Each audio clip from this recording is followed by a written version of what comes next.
Almighty and loving Father, we're gathered here today to celebrate the 203rd Great Geauga County Fair. Send us your Holy Spirit to guide us and give us wisdom to understand every topic that we discuss today. Enlighten our minds and let our love be upon us. We strive to make the best better. Our junior fair children are competing with their projects with high hopes of doing well. But at the fair, over the years, you learn how to win and you learn how to lose. But you always can congratulate the winner. The blessings are the 4-H friends and families. They are forever. County fairs come and go. Trophies collect dust. Ribbons get tossed to the side. But the memories are never forgotten and friendships are never replaced. A good friend is like a 4-leaf clover. Hard to find and lucky to have. This is a quote from Helen Keller. Alone, we can do so little. Together, we can do so much. God bless the great Geauga County Fair and the volunteers who put it on. Amen. At this time, we're going to have a welcome to the great Geauga County Fair from President Wendy Anderson.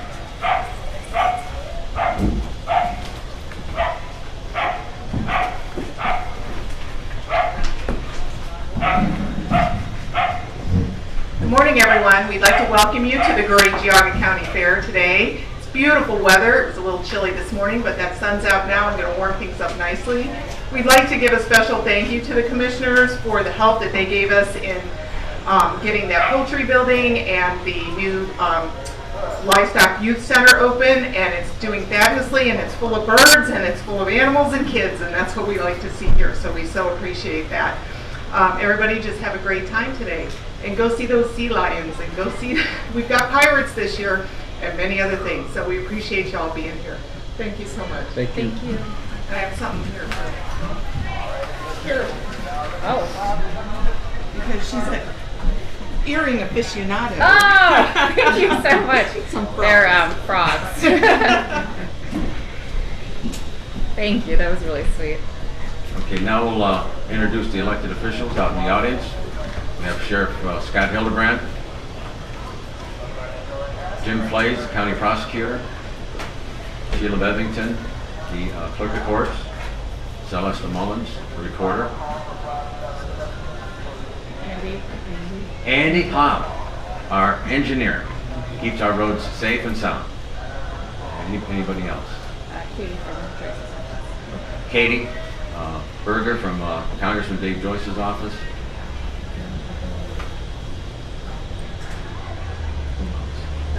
I'm sorry. Yeah. I'm Lydia Orio. I'm from United States Senator John Houston's office. And then River, it's here from Congressman Dave Joyce's office as well. And again, welcome everyone. Item number 1. Yes, good morning, Commissioners. Good morning.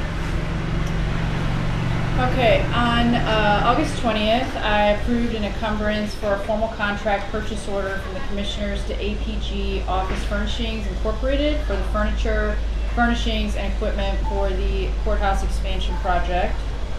On August 28th, I approved a travel encumbrance from the Common Pleas Court to attend the 2025 Ohio Digital Government Summit, from engineering to attend the County Engineers Association of Ohio GIS Conference, from Job and Family Services to attend the Ohio Family and Children First Coordinators Association Annual Conference, and from the Probate Court to attend the Ohio Association of Magistrates Fall Conference. I also approved a then and now encumbrance from the Common Pleas Court to Family Pride of Northeast Ohio for program services from February to June 2025 that were not previously encumbered. I approved a voucher for $29,633.84 from the Commissioner's Office to the Geauga County Airport Authority for the local match on pay request number 3 of the Parallel Taxiway Project. Also approved a voucher for $16,444 from the Commissioner's Office to Destination Geauga for the second quarter 2025 bed tax distribution. I approved a voucher for $20,315 from maintenance to CT Consultants for professional services rendered in regards to the Safety Center parking lot project. And finally, I approved a revenue certification from the Board of Elections for additional transfers in revenue not originally budgeted for 2025.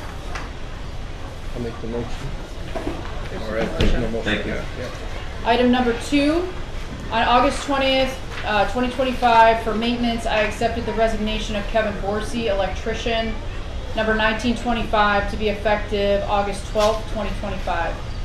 For the Department on Aging, I approved an unpaid medical leave of absence for Mindy Hudek, an information and referral assistant, for up to 64 hours during the period of August 18th, 2025 through August 27th, 2025 for time not covered by accrued sick and vacation leave. On August 21st, 2025, I granted for maintenance permission to advertise for the position of electrician, number 1925. This position will remain posted until filled. On August 25th, 2025, I approved for the Department on Aging hiring Rhonda Dwyer to the position of full-time information and referral assistant, number 1017, to be effective 15 September 2025 at the rate of $17.58 per hour with a 1-year probationary period. This offer of employment is contingent upon the successful completion of the required pre-employment conditions. And finally, on August 25th, I approved and executed for Community and Economic Development the notice to proceed for Gold Star Roofing LLC for the Chagrin Falls Park Community Center Pavilion roof replacement and Community Center siding replacement under the CDBG grant number B-F23-1AZ-1. And that's all. Thank you. Item number 3, financials.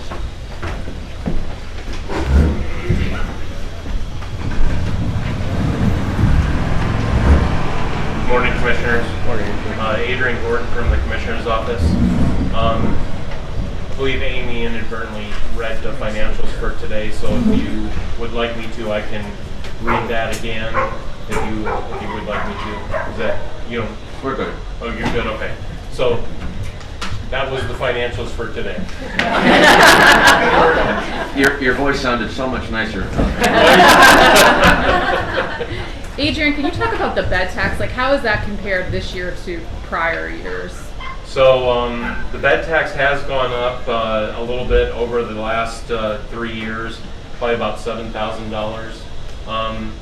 It does tend to fluctuate, so it requires a certain amount per bed be given to the county when they rent it out. So Debbie Ashburn in our office collects that and then does the distributions, which mostly go to Destination Geauga. There's some that go to some of the townships if they don't have a bed tax of their own. So. Okay. Thank you. I move to approve the financials. Second. Commissioner Spudler. Aye. Commissioner Brady. Aye. Commissioner DeBoer. Yes. Thank you very much. Hey, Adrian. Stay.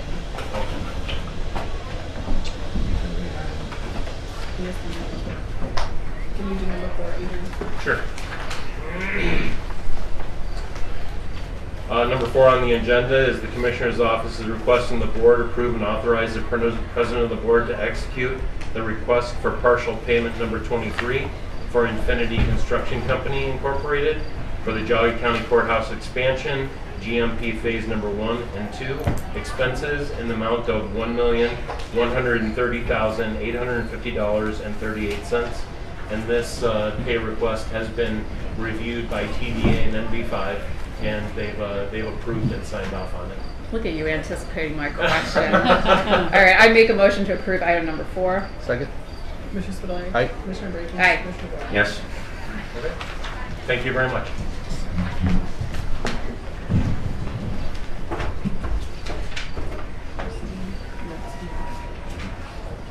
Item number 5 is the Board of Mental Health and Recovery Services.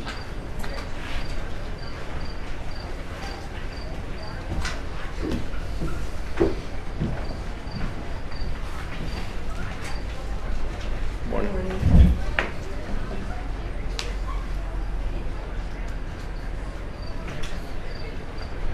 Thank Go ahead. Okay, I wasn't sure. I apologize. Hi. On behalf of the Geauga Board of Mental Health and Recovery Services, I'm the Executive Director, Christine McComiak.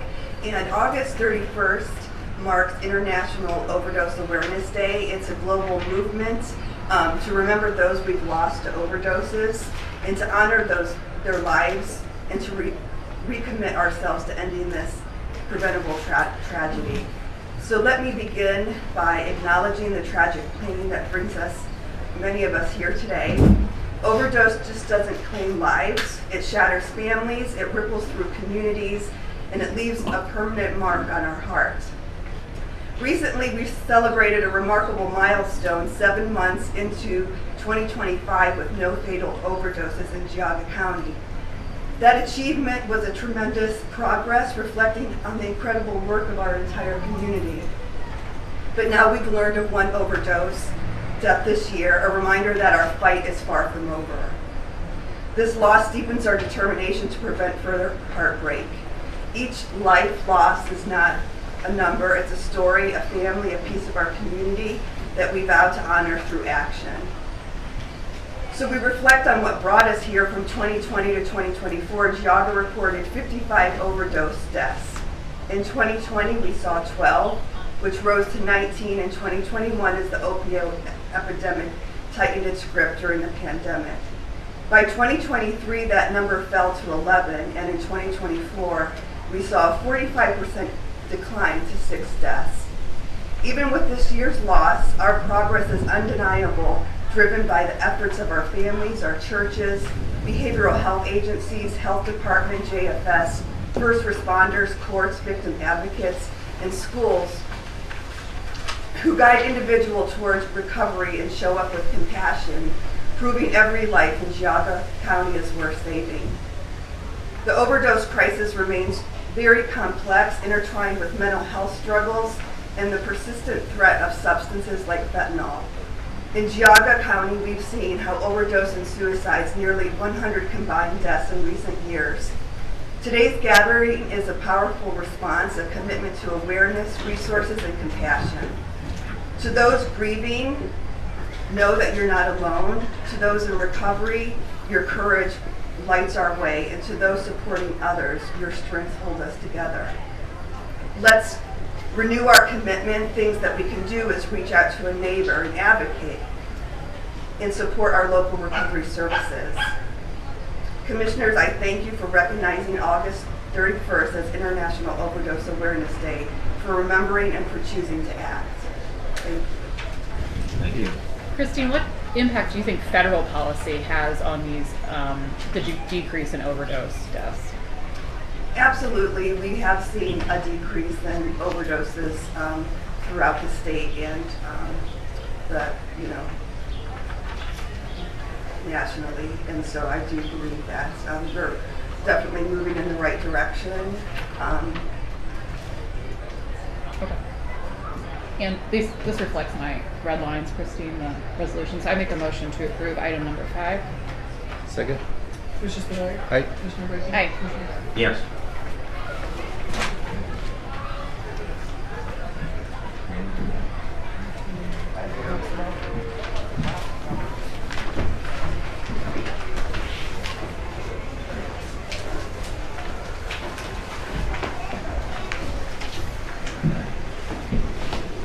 Item number 6, the Geauga County Prosecutor's Office.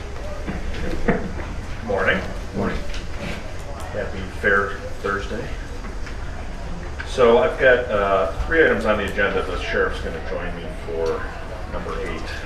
But number 6, so on the topic of the opioid crisis, if you may recall, some years ago, we became part of the National Opioid Litigation Consortium and pursued claims on behalf of Geauga County and its subdivisions against opioid manufacturers, distributors, and wholesalers. And so as part of that litigation, there's been a number of settlements. There has been some test cases that have gone to trial with mostly positive results for the communities. So many of the companies are entering into these nationwide settlements. So As a result of that, we have been receiving settlement money. Part of that, you may also recall for some background, we entered into the One Ohio, which is the state of Ohio came together and formed its own group that pretty much everybody has participated in, where a percentage of the settlement funds go into a fund that's divvied up by district. And I think, Commissioner Dvorak, you're... Yeah, I'm chairman of the Region 13, which is Ashtabula, Lake, Geauga, and Portage. Yeah, so that kind of is a mechanism for distributing the funding that goes into the One Ohio program. And then the rest of the funds go direct to the subdivision. So right now we have approximately $670,000 in county opioid fund, and and I'll get to that other part later. But as I continue to work with the lawyers in the National Consortium to manage the settlements, and there's just a number of approvals that are coming in, and September's a big month. I sent you a bunch of background information on that. So there's the Purdue Pharma bankruptcy plan, which I think is $8 billion. The Sackler settlement agreement, that's the private family that owned one of the major manufacturers that there was so much liability there, they decided to pay it out of their family fortune. So there's that settlement agreement, and then there's new potential settlement agreements and litigation with a number of other opioid defendants. I think there's 7 of them. So I prepared a resolution, and what I'm asking you for is to approve the bankruptcy plan, the Sackler settlement, and approve settlements or pursuing claims against these other opioid defendants, and then authorizing me to execute all the necessary documents, because there's just, they come in, and I always send them to Jim and Adrian, but there's just constantly stuff that needs to be done. And we did this before, I think we were going through the One Ohio, where you authorized me to handle some of this. So that's what I'm asking for again. That's the resolution that's before you. Any questions? What's the overall settlement for all these different cases? It's billions. I mean, just the Purdue is $8 billion. I don't have. It's in the tens of billions of dollars. Yeah. I don't have the figure offhand. And part of it was with the Sackler. The original bankruptcy plan was not approved. There was an appeal, and so it's been working its way through different courts throughout the country. So this is, I think, round 2 on the pharma bankruptcy plan, and then the Sackler settlement. This is not their first stab at it, if I recall. So I'm going to move to approve item number 6. Second. Aye. Aye. Yes. Okay, thank you. Item 8, 7, I'm sorry. I'm holding a discussion with the board regarding the use of the opioid settlement funds. So we have been building up these funds over time. I think we spent some of them at one point, but they are restricted funds. The state auditor put out guidance on what they can be spent for. I sent that to all of you in your packets. And it's a wide range of prevention, treatment, mostly under those umbrellas. And it's a mixture of the One Ohio agreement and the different judgment entries that the courts have approved these settlements under. They want to make sure the funds are being used for some opioid remediation and prevention. So anyway, going back a little bit, I was trying to figure, you need a way to spend this money, because you're going to quickly get it to be about $1 million next year. I think you're going to hit like the $1 million mark if you keep waiting to. And again, I mean, part of the point of this is getting this money out into the community and using it for its intended purposes.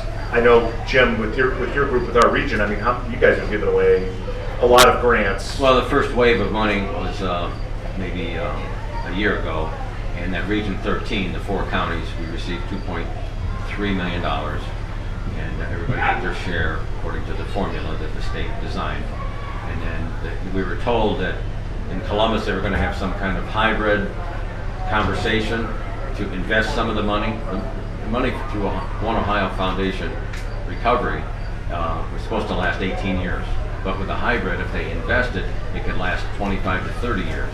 And so the wave of money is going to be like every year and a half, maybe, or whatever, you know. So we're supposed to get $2.1 million the next wave. So with the commissioners handling this, you know, this $670,000, hopefully soon to be about $600,000 for the next item. But we were kind of working through a solution to this issue. It is restricted. They are restricted funds. To be very frank, the commissioner's office is not staffed or set up to run a grant program and to do grant monitoring.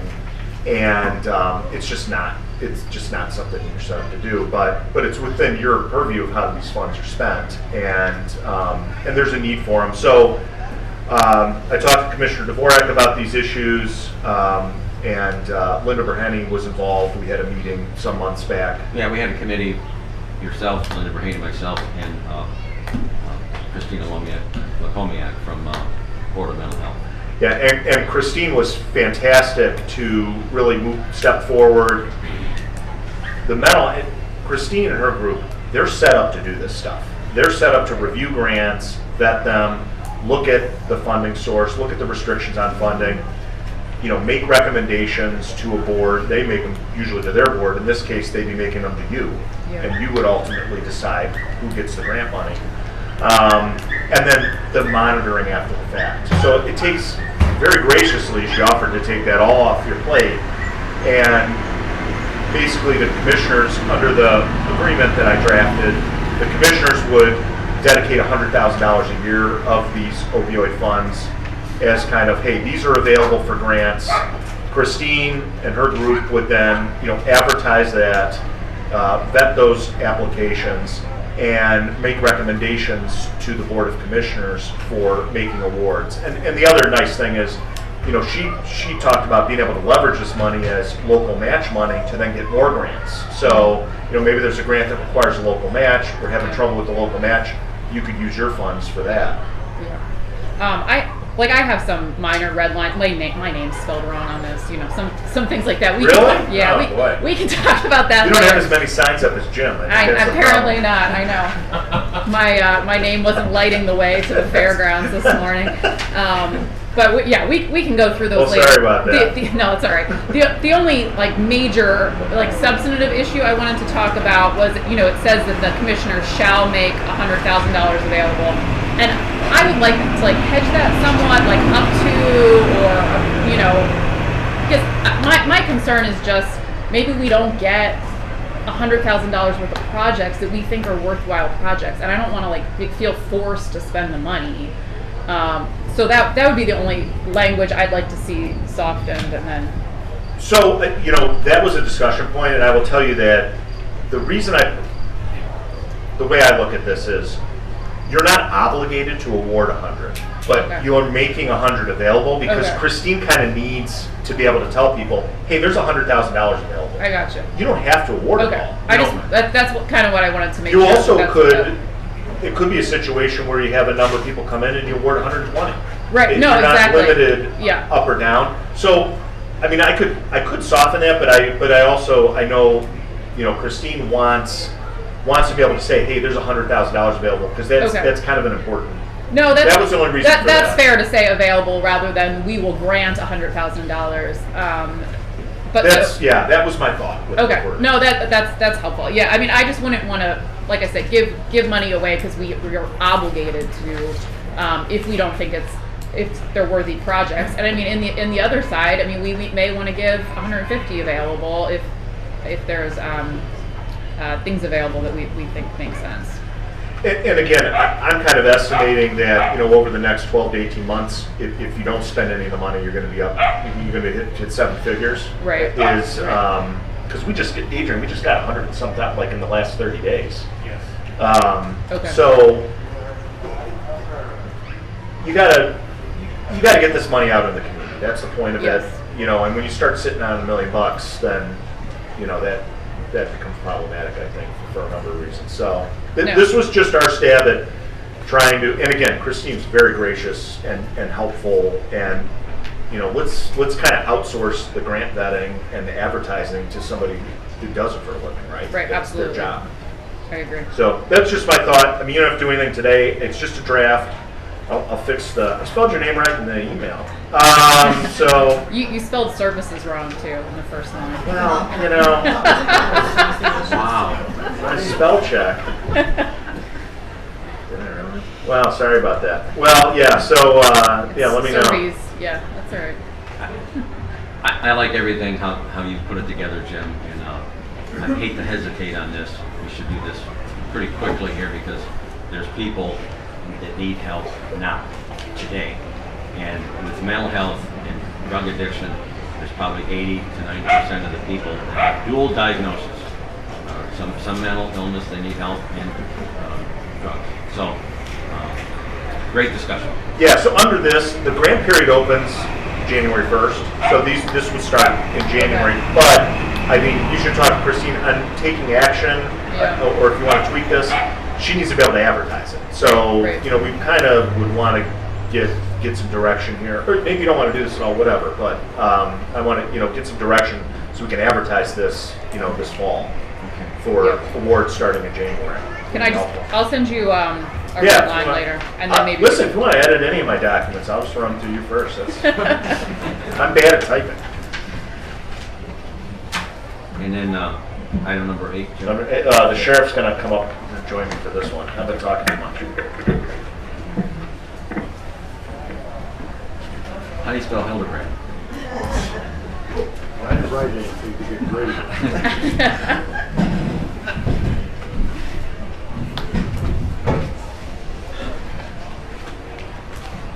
So item 8, speaking of opioid funds, looking at the permitted uses, one of the issues that the sheriff and I have looked at, and something that's been part of a pilot program throughout the state, is this MX908 drug testing device.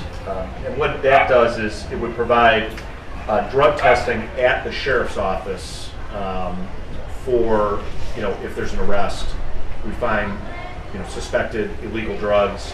It would provide us with the same type of testing that the drug lab uses, but without the hassle of going to the lab. So I don't know, Sheriff, if you want to talk about. Well, the drug testing has always been a problem.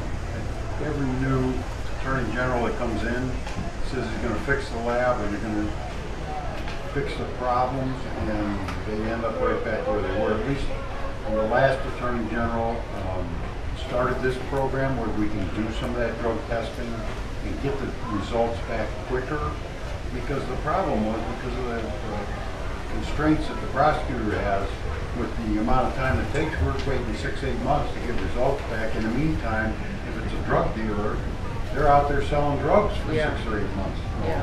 We want to be able to do this testing immediately, do it. We've already got people trained. We're going to be in partners with the AG as far as the supplies, and we can get these people off the streets much sooner, and I think it'll be a benefit for everybody in the county, because we're going to open that up to all of the law enforcement in the county.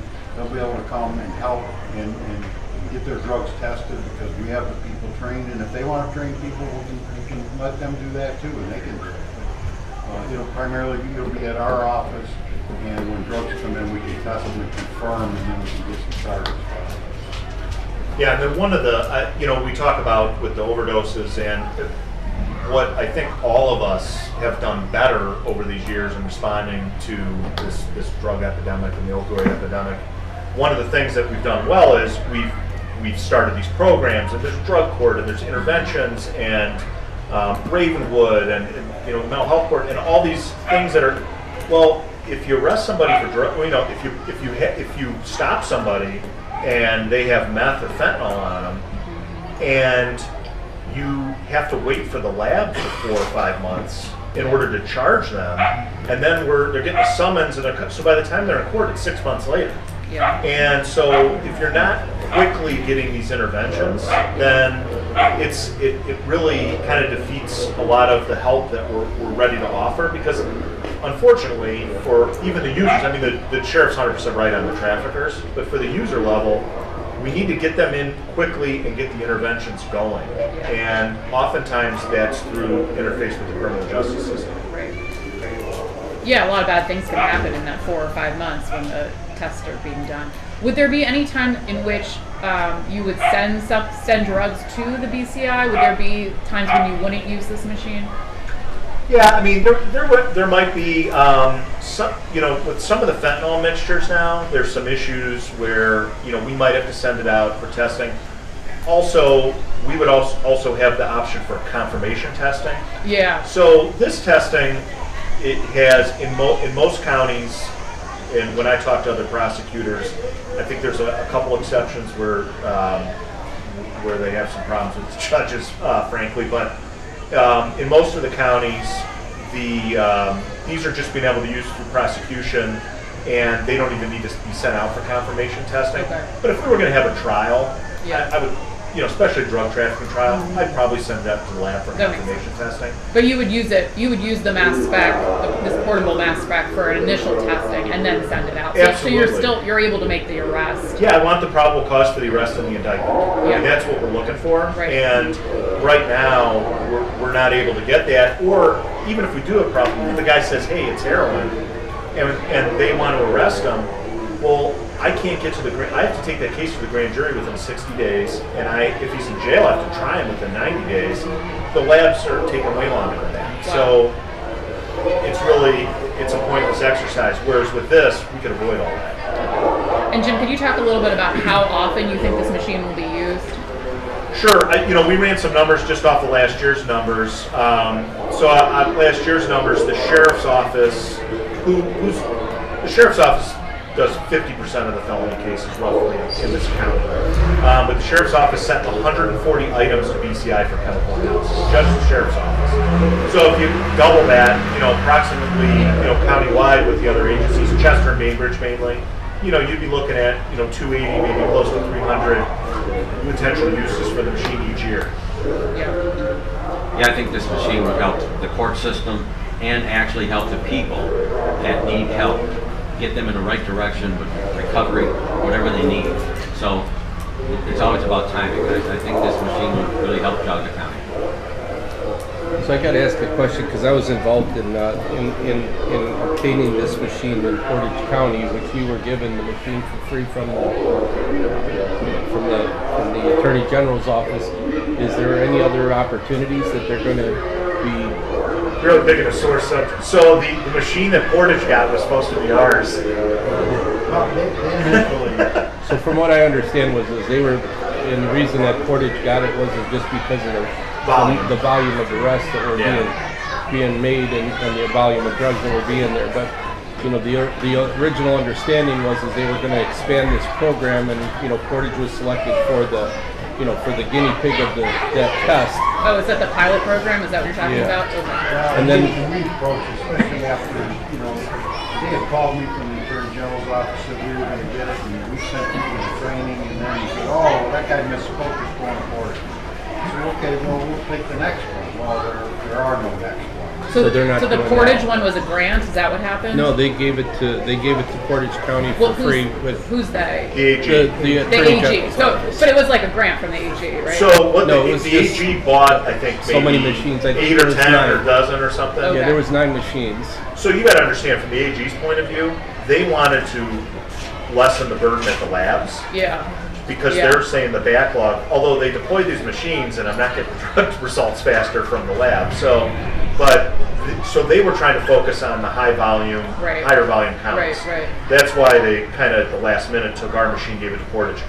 We have made multiple inquiries. That was over a year ago. No, more than that. Almost 3 years ago.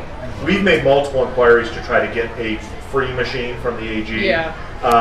They are not doing any more machines. And what kind of spurred this was, A, the opioid fund balance was getting high, and this is a permitted use. Yeah. And B, the Ashland County prosecutor actually, he was in the same spot as us, and they actually have a higher volume than us because they've got 71 goes through there. So they have more drug cases, significantly more drug cases than we do. And the Ashland County prosecutor, he wanted to they wouldn't give him a free one either from the AG's office. So he went and bought one, and it's operated out of the sheriff's office, but the prosecutor had purchased it, and he sings its praises. I mean, he says it's wonderful, and again, from a court perspective, most of our low-level drug possessions, they're automatically eligible for intervention, which is a drug diversion by state law. They're just automatically eligible. So for that vast majority of these drug possession cases, this testing is going to be sufficient to get them into court, get them into those interventions, and resolve the case without burdening the crime lab. Yeah, and hopefully turn their life around. Yeah. I'll make a motion to approve item number 8. Second. Aye. Aye. Yes. All right. Thank you. Thank you. It's the most work I've ever had to do with this.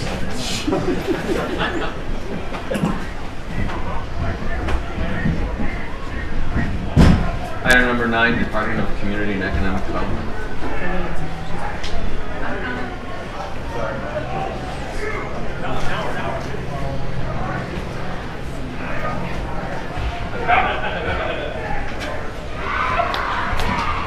Good morning. Elaine Walkamaki, Department of Community and Economic Development. Department of Community and Economic Development is requesting the board approve and execute resolution number 25-171, authorizing the board of the Geauga County Commissioners to make application to the state of Ohio Office of Community Development for the use of the Economic Development Revolving Loan Fund for a community development project. And that is for the resolution to allow me to apply for the funds to purchase the library administration building for Department of Aging. So I know it made some reference to a local share. Is that really from the Department on Aging? Is that what that's Yes. talking about? Okay. Yes. Because it's something about the commissioners. But $600,000. Okay, Yes. got it. I'll move to approve. Second. Aye. Aye. Yes. All right. Thank you. Thank you.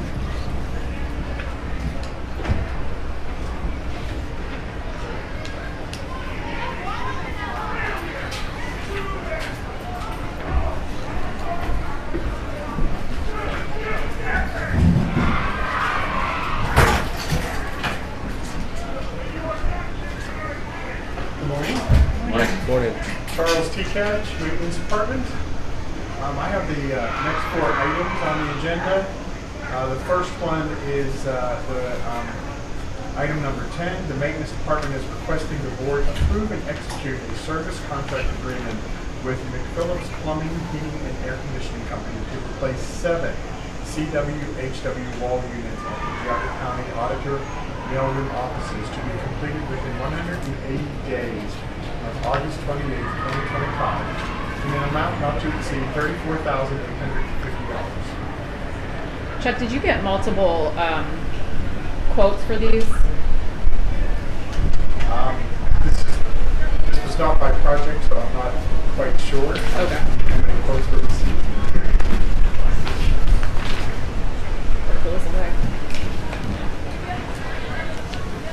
I'll make that motion. Second. Aye. Aye. Yes. Okay, items number 11, 12, and 13 are all related to the county maintenance barn roof replacement project. We sent out for bids on that. We did receive 7 bids on that one. Yeah. The first item is item number 11. It is the maintenance department is requesting the board reject the bid submitted by Gold Star Roofing LLC for the county maintenance barn roof replacement project, as it lacked the required bid guarantee, making it non-responsive. So does that mean it didn't have the bid bond? Correct. Okay. And could we just go through the 11, 12, and 13 and then we vote? Sure. Number 12 is the maintenance department is requesting the board reject the bid submitted by Revere Roofing Company Incorporated for the county maintenance barn roof replacement project, as the bid form submitted did not comply with the requirements of the invitation to bid, making it non-responsive. And so what was the, like what happened there? There was an entire section of the bid that was left blank, specifically the breakdown of the bid. Oh, okay. Yeah, that's pretty big. I mean, there was just such a big jump between those 2 bids and then the lowest and best. Right. But that seems like that would be a material defect that can't be waived. Right. Would you agree with that? Absolutely, Okay. because we couldn't ensure everything was even included in the bid.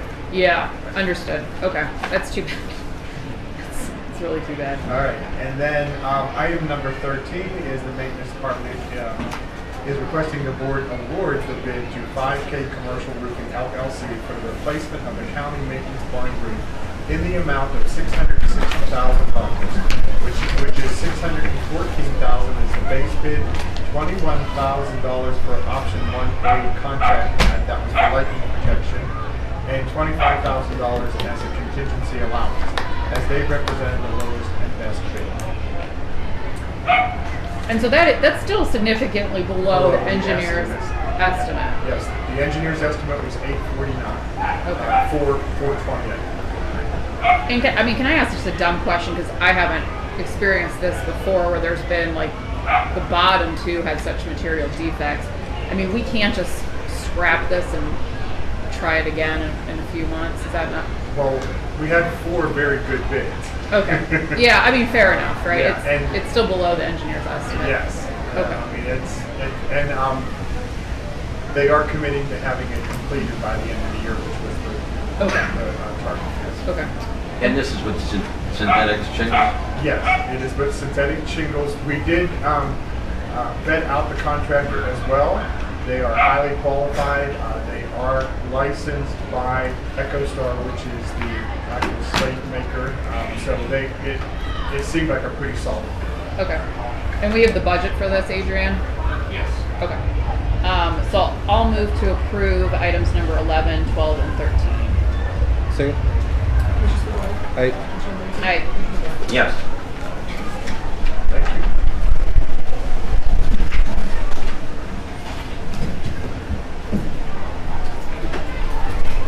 Item 14 is Department of Water Resources. Morning. I'm Kathleen Miller with Water Resources. We're here today to ask the board to approve and authorize Ralph Spitaleri, who's the authorized representative, to execute the request for partial payment number 2 with Shook Construction Company for the McFarland Wastewater Treatment Plant Improvement Project. And that partial payment is in the amount of $349,970. And also to execute the Ohio Water Development Authority contractor's estimate and fund payment request number 2 in the same amount of money. I move to approve. Second. Commissioner Spillier. Aye. Commissioner Brady. Aye. Commissioner Rea. Yes. Thank you.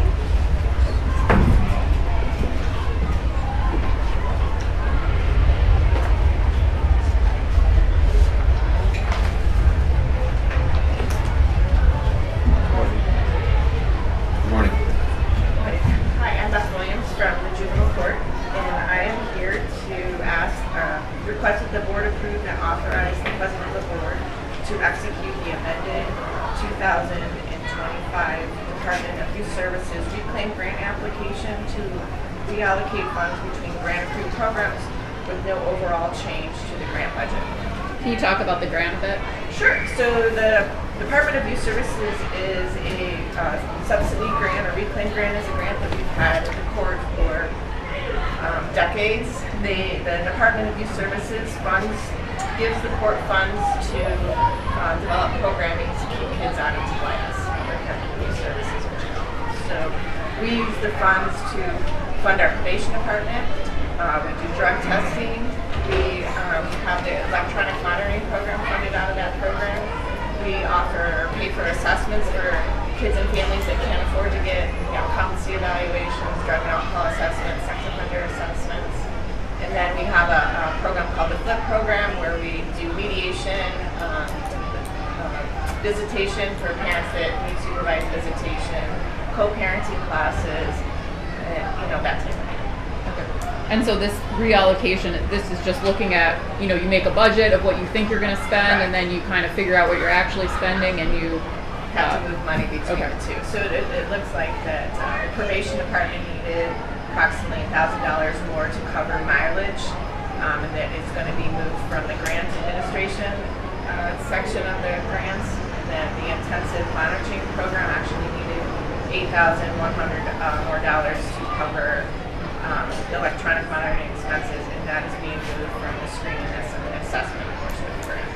So can you talk to me about the grant administration? Because it seems like that is a big chunk of where the grant is going. So I don't handle the financial piece. I can only talk about the programming itself. So, Okay. But the grant administration would be, I think at one point in time, I was covered under my salary was covered under the grant administration because I supervise or I try to follow the programming. Okay. So, but I don't do that I don't believe that's in the grant for 2026.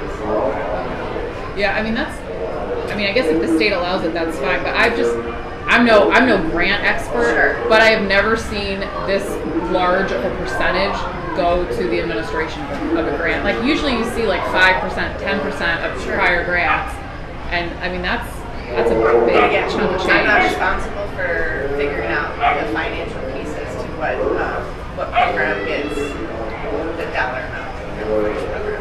Right, I understand. So I can't answer that question. So I'll move to approve item number 14. Second? Item 15. Oh, 15, I'm sorry. I make a motion to approve item number 15. Second. Aye. Aye. Yes. Did you want to take?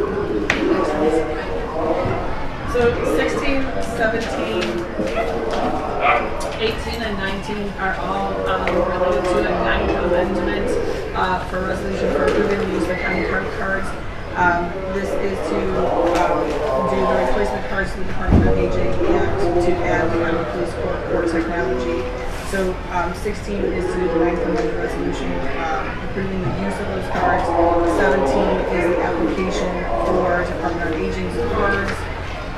18 is the application for the court IT cards, and then number 19 is the certification request we offer requested commissioners for quarterly use for those kind of credit cards for the county police court IT or the So the only question I have is about 16. Like I noticed there's people that are no longer with the county that are still listed on those. We did a huge cleanup on that one last time. Okay. So you have to show me who they are and Okay. All right. because we did a huge cleanup on the 8th. That's what I didn't know. Like if there was a procedure. I mean, I don't really think it's going to be an issue, but I just. Yeah. When we did number 8, it was a huge add-on, and we had a lot of staff. Okay. Got it. So can we just make a motion to approve 16, 17, 18, and 19? Sure. Second? Commissioner Spillier? Aye. Aye. Yes.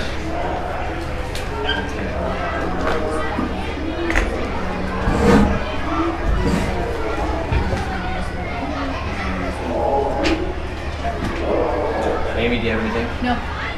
Kristen, do you have anything? Now it's item number 21. If anybody has any public comment, they have 3 minutes. Howard, South Russell Village. I want to thank the sheriff's department for the wonderful job they did today. With improvement on the traffic control outside gate 4. Older people and young people need better protection from the village and the county here. Sheriff will be able to do something more. Give the sheriff's department the opportunity to increase the number of people that they can help back and forth.